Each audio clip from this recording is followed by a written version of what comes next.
Every one of us has been an activist. We've held signs from every issue, from workers' rights to the environment.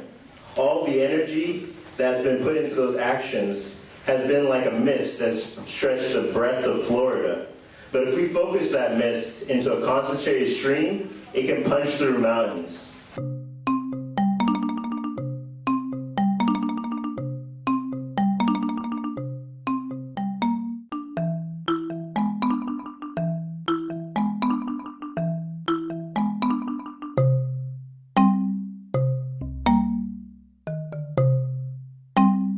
What you really need is the opportunity to talk to one another about how do we take our experience, our access, our networks, our resources, and pool them together collectively to decide what we're going to do that will be significant and make a difference in this legislative session. Who here is planning on doing a pitch? I'm Kristen Ferrucci from Fund Education Now, and I want to have a conversation about the relentless attacks on our public school system here in Florida. Anybody with me? We're looking right now at a governor who's already awarding $33 billion in contracts to managed care providers in the state of Florida. Our initiative is to stop the managed care from moving forward and to support the expansion of the Medicaid waivers through the Affordable Care Act and not turning our most vulnerable citizens over to a for-profit entity. The project that we're working on right now is called 30 and 30. 30 legislators in 30 days, and we're having people call into those legislators, target legislators every 6 minutes. So we're looking for, and this is around the state for the folks that are aware of the PPACA committee, the Patient Protection Affordable Care Act committee. We want to target those legislators and leadership to be able to call into them every 6 minutes and basically blow up their phones demanding Medicaid expansion. I also live in Florida, and I hate the government that's there right now. We have a legislature, we have a government that's going into session. Now, question, does anybody in this room feel it will benefit progressives? No. Does anybody think it'll benefit women? No. Will it benefit children? No. Well, what is this such going to do besides put amendments on the ballot? I propose we do a do no harm watchdog committee. And basically anybody in this room, I don't care if you're the head of an organization or if you're just an activist on a street corner, you can come up here, you can come in front of this room, you can pitch to this crowd your idea. It's an elevator pitch. It's a pitch like if you're in an elevator, you got one shot to give that pitch to that guy who can do everything. I'm here regarding House Bill 87 specifically, but in foreclosures in general. House Bill 87 is trying to expedite the foreclosure process, which is already the laws that are on the books right now as they are. A foreclosure can happen in 90 days, and there's no reason to expedite that. I have an issue that I think involves not only Democrats, progressives, conservatives, and everybody in between. And that's property insurance fairness. This so-called governor that we've had has leaned over for every insurance company and developer and everybody except the citizens of Florida. This latest fiasco that's currently in our legislature pretty much allows the insurance companies to charge whatever the heck they want. It's bad enough that some people before me were mentioning that people are losing their homes to foreclosure because they can't pay their ridiculous mortgages, but people will also lose their homes when they lose their mortgages because they can't afford the insurance. I want to do actually a presentation on how to build a strong online program. And I want to do this in the second session block, okay, after many sort of the initial projects move forward.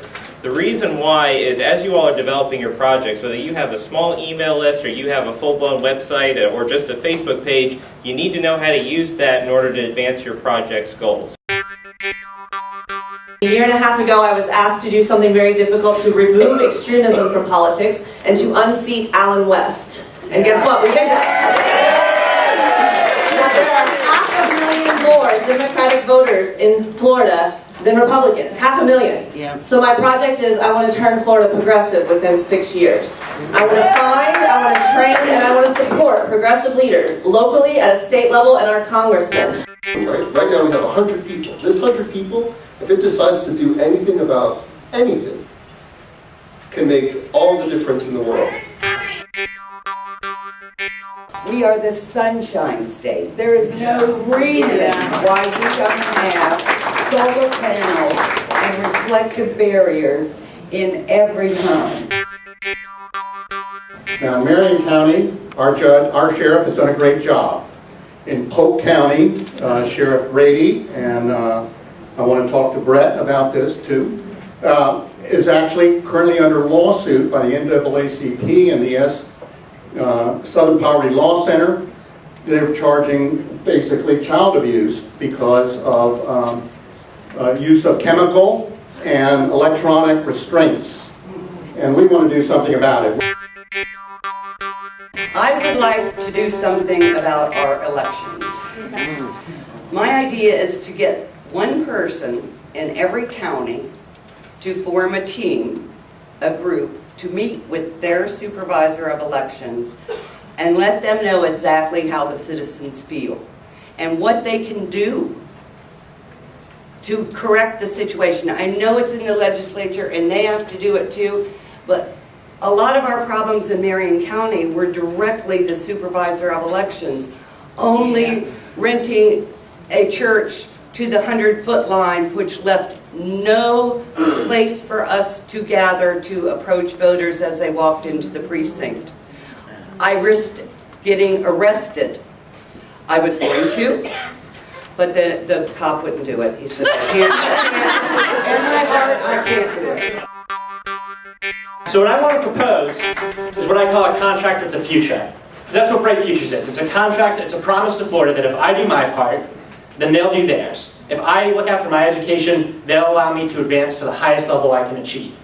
So what I want to do is I want to get senators and state congressmen and women to sign a pledge not to cut Bright Futures. In fact, to return Bright Futures to 2008 levels of funding.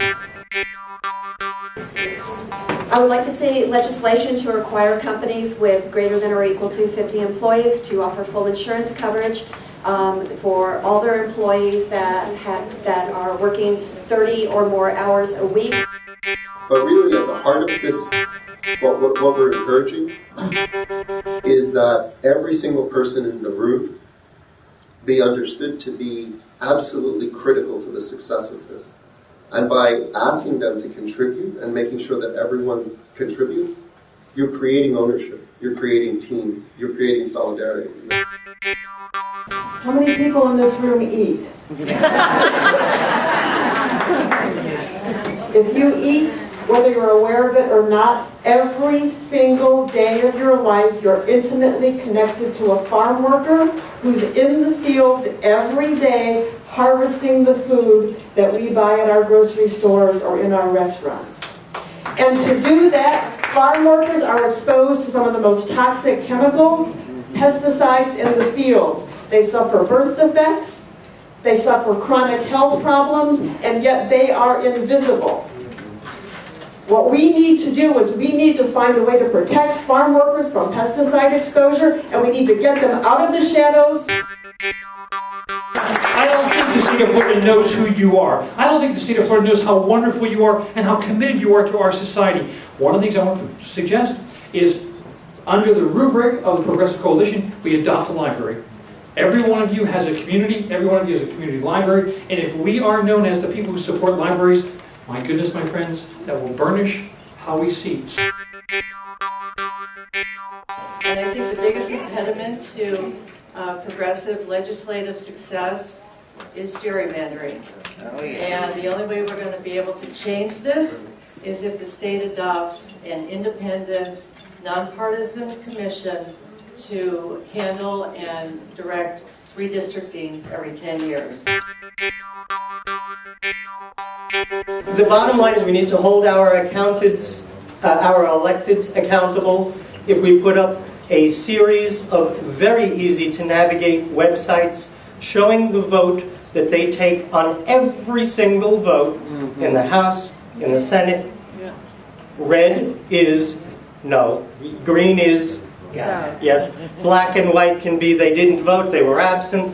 So now you already know how the website works. You want to see the House, you want to see the Senate, you want to see... How about county level? Yeah. Okay, yes. So now this is a number of different pages on the same website. This is going to take a team. in 1972, the U.S. Congress passed the ERA amendment, but it was not ratified by the states. 15 states did not ratify it. Florida was one of the 3 that are needed to reach the 3/4 ratification. I'm looking to build a statewide effort where we can get the word out and get this passed so we can move on and we can ensure justice and equality for all. Thank you. It's unhealthy for economies and it's bad for workers when the only jobs available in your community are service jobs. And so the concept I'm hoping that we can kind of coalesce around is to create financial plans for your local communities, your county commissioners, and make suggestions on how they can financially attract more diversity of work to your local areas and hopefully jobs that pay well